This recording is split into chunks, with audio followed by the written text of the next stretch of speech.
এটা হচ্ছে ইফতার, মালয়েশিয়ান সিটির কুয়ালালামপুরের একটা মসজিদের ইফতার। কেমন যেন বুফের খাবারটা নিচ্ছি। আলহামদুলিল্লাহ, মালয়েশিয়ার কুয়ালালামপুর সিটির মধ্যে আছি। তো আমরা সাধারণত দেশে থাকলে দেখা যায় যে বাসায় অথবা কোনো মসজিদে ইফতার করি। তো মালয়েশিয়ার সিটির মধ্যে আমরা একটা মসজিদে, তাই না নাকি, একটা মসজিদের ইফতারিতে আসছি। তো মসজিদের জন্য মসজিদ থেকে ইফতার দেওয়া হচ্ছে। দেখুন মানে কতটা স্পেশাল ইফতার, মাশাআল্লাহ।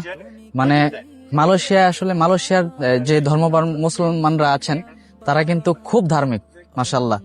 তো আমরা আজকে ইফতার নিতে আসছি একটা মসজিদে, কুয়ালালামপুর সিটির মধ্যেই। তো ইফতারগুলো দেখে খুবই ভালো লাগছে যে এত উন্নত মানের ইফতার একটা মসজিদের পক্ষ থেকে এত উন্নত মানের, প্রতিদিন কিন্তু প্রতি বছর প্রতিদিন এত উন্নত মানের ইফতার এখানে সাধারণ জনগণদেরকে দেওয়া হয়। এটা কিন্তু সত্যিকার অর্থেই একটা প্রশংসার দাবি রাখে।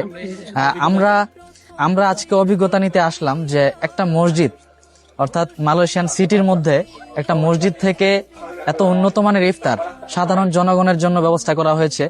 এটা আসলে আমি দেখে অভিভূত, আর আমার কাছে অনেক ভালো লেগেছে। আমি আসলে আমাদের দেশে, বাংলাদেশে যদি ইফতারের দিকে একটু খেয়াল রাখে, যাদের খুব টাকা আছে বা যারা একটু ধনবান বা যাদের সম্পদ আছে, তাদের সম্পদ থেকে যদি একটা অংশ যদি আমরা জনগণের জন্য এই সুন্দর ভালো ইফতার আমরা যদি আয়োজন করতে পারি, আশা করা যায় ইনশাল্লাহ জনগণের যে একটা দোয়া, ইফতার করালে কিন্তু অনেক সওয়াব, এটা আমরা সবাই জানি। সুতরাং আমরা যদি এই কাজটা করি, আমাদের দেশেও যদি চালু হয়, আপনার কি মনে হয় ভাইয়া, মানে ভালো হবে নাকি এটা যদি আমাদের দেশে যদি এটা চালু হয়? আমাদের দেশে যদি চালু হয় এবং নিয়ম শৃঙ্খলার মধ্যে যদি আমাদের সাধারণ মানুষ আসতে পারি। ইফতার কিন্তু আমাদের দেশেও করায়, মানে যে উন্নত মানের ইফতারটা, এটা যদি আমরা করাই। মসজিদে মসজিদে অহরহ করানো হয় না এটা আমাদের দেশে সাধারণত। এই যে কেমন যেন বুফ থেকে খাবার নিচ্ছি, মানে এটা হচ্ছে ইফতার, মালয়েশিয়ান সিটির কুয়ালালামপুরের একটা মসজিদের ইফতার। কেমন যেন বুফের খাবারটা নিচ্ছি।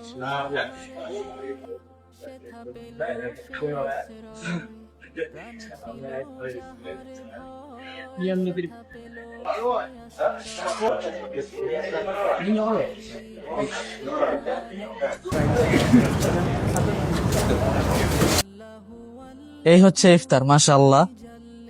মানে ইফতারটা একবার দেখেন, মনে হচ্ছে যে ডিনার করতে বসছি। এটা সত্যিকার অর্থে খুব ভালো লাগছে। আর আজকের অভিজ্ঞতাটা, গতবার 2024-এ যখন সেনেগাল কোরআনিক প্রতিযোগিতায় ছিলাম, তখন দেখেছিলাম যে আফ্রিকার মানুষগুলো কিভাবে ইফতার বিতরণ করছে। এবার মালয়েশিয়া এসেও কুয়ালালামপুর সিটির মধ্যে এরকম একটা পরিবেশ দেখে মনটা অনেক আনন্দিত হয়েছে। সবাইকে ধন্যবাদ সাথে থাকার জন্য। আসসালামু আলাইকুম।